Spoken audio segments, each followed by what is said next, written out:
Good morning बच्चों। आज class 7 का विज्ञान है और उसका इकाई 7 जो है उसका चैप्टर का नाम है जंतुओं में पोषण।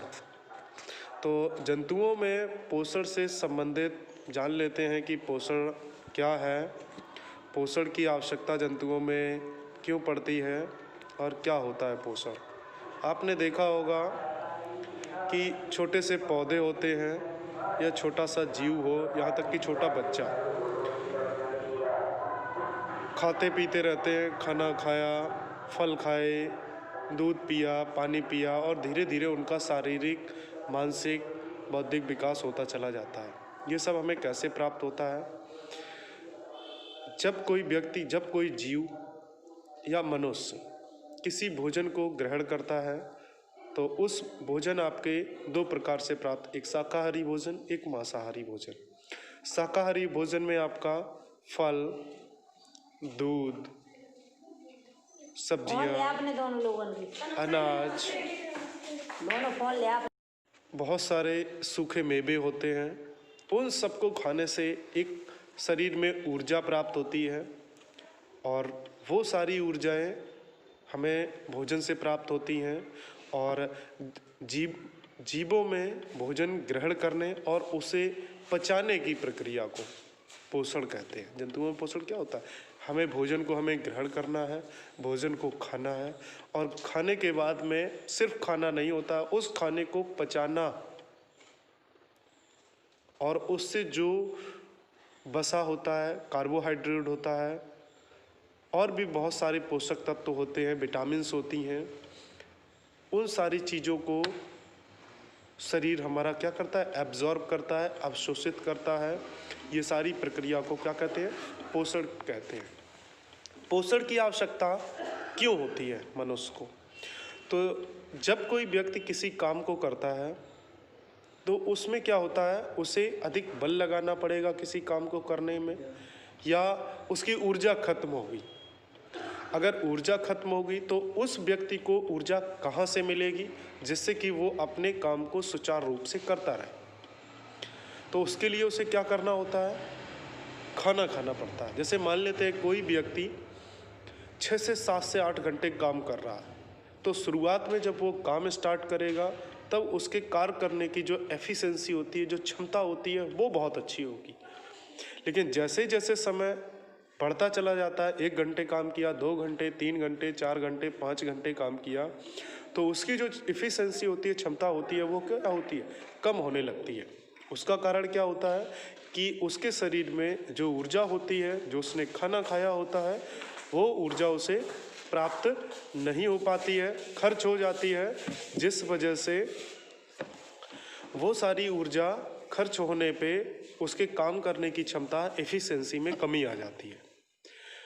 लेकिन जैसे ही वो खाना खाता है, कार्बोहाइड्रेट है, वसा है और विटामिन्स वाली चीज़ें भोजन में ग्रहण करता है, तो क्या होता है? उसे फिर से एक नई ऊर्जा प्राप्त हो जाती है और वो पुनः से काम करना शुरू कर देता है। अब भोजन की बात करते हैं कि भोजन अंतर्ग्रहण की विधियां क्या होती हैं। अंतर्ग्रहण की विधियां हर जीव में अलग अलग होती हैं। जैसे अगर हम बात करते हैं किसी पक्षी की, तो उसके खाने का जो तरीका होता है वो अपनी चोंच से खाता है। इसके बाद में अगर हम किसी, मान लेते हैं मेढक की बात करते हैं, तो उसके खाने का तरीका होता है वो अपनी जीभ से दूर से ही जो भोजन होता है उसका कीड़े मकोड़े उनको खा लेता है।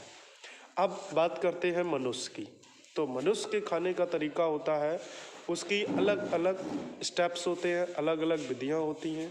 विधि का मतलब है कि मनुष्य में खाने का तरीका है कि वो सबसे पहले अपने जो भी खाना खाएगा उसे मुख में रखेगा, मुख के बाद वो अंदर जाता है, शरीर में अन्न काम करता है। तो मनुष्यों में जो भोजन का पाचन का तरीका है वो ये, सबसे पहले वो भोजन को अपने मुख में रखता है। कोई भी भोजन हो, फल हो, सब्जी हो, रोटी हो, उसे क्या करता है? मुख में रखेगा और मुख में रखने के बाद में मुख में वो चबाता है उस भोजन को। अब चबाने में किसका उपयोग आता है? चबाने में उपयोग आता है हमारे दांत। फाड़ने में, काटने में और चबाने में हमारे दांत का उपयोग होता है। इसके बाद मुख में ही बहुत सारी लार ग्रंथियाँ पाई जाती हैं। अब दांत की बात कर लेते हैं कि जो हमारे दांत होते हैं वो 4 प्रकार के होते हैं। सबसे पहला होता है कृदनक, कृंतक, दूसरा होता है रदनक, तीसरा अग्रचवर्णक और चौथा होता है चवर्णक। जो आगे के दांत होते हैं कृंतक, उनका काम होता है काटने का। जो आगे के ये दांत होते हैं उनका काम क्या होता है, 4 दांत का, वो काटने का काम करते हैं। इसके बाद जो जस्ट बाद में आते हैं, कृंतक के बाद में रदनक आता है, तो उनका काम होता है फाड़ने का काम करते हैं। इसके बाद नंबर आता है अग्रचवर्णक का। तो अग्रचवर्णक जो होते हैं उनका काम होता है चबाने का और पीसने का। इसके बाद लास्ट में जो दांत आते हैं उनका नाम होता है चवर्णक और उनका भी काम पीसने और चबाने का होता है। अब हमने किसी मुख में रोटी को रखा, उसे चबाया, चबाने के बाद में हम उसे खाते जा रहे, उसमें लार ग्रंथियाँ मिलती चली जा रही।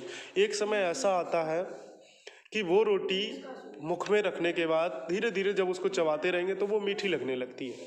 इसका क्या कारण होता है कि लार में जब हम मुख में रखेंगे तो उसमें एक लार ग्रंथि होती है और लार में जो एंजाइम पाया जाता है उसको टाइलिन बोला जाता है। क्या बोला जाता है? टाइलिन।